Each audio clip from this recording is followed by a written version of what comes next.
perquisition au SRPJ sur le campus de Schœlcher, dans les locaux du Ceregmia. Une perquisition dans le cadre de l'enquête ouverte pour détournement de fonds. C'est le dernier épisode d'un feuilleton judiciaire riche en rebondissements. Rappel des faits avec Cécile Mar. C'est en fin 2013 que le grand public entend pour la première fois parler de l'affaire Ceregmia. Jusqu'ici, cette antenne de l'université était plutôt connue pour ses colloques et ses recherches. Mais en début d'année 2013, une nouvelle équipe est élue qui découvre des irrégularités dans la gestion de l'antenne. Elles sont notamment dévoilées par un rapport de la Cour des comptes.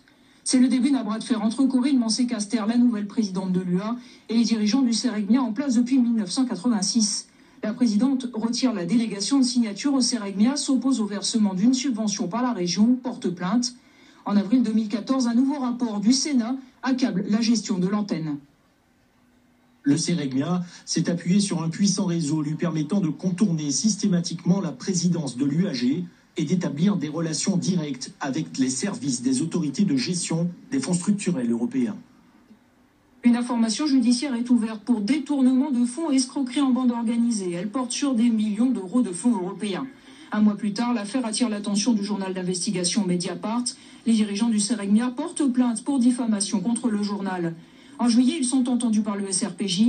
Parallèlement, un nouvel organisme se penche sur la gestion de l'antenne, l'Inspection générale de l'éducation nationale et de la recherche.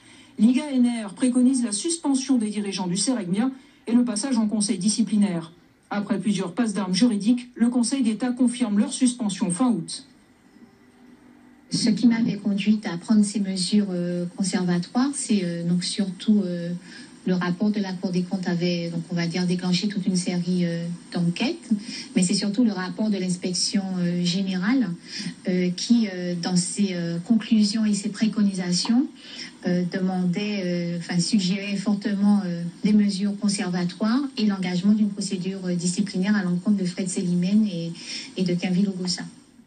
Le dossier disciplinaire est confié à l'Université de Toulouse. L'enquête judiciaire, elle, se poursuit avec la perquisition du SRPJ hier dans les locaux du Ceregmia.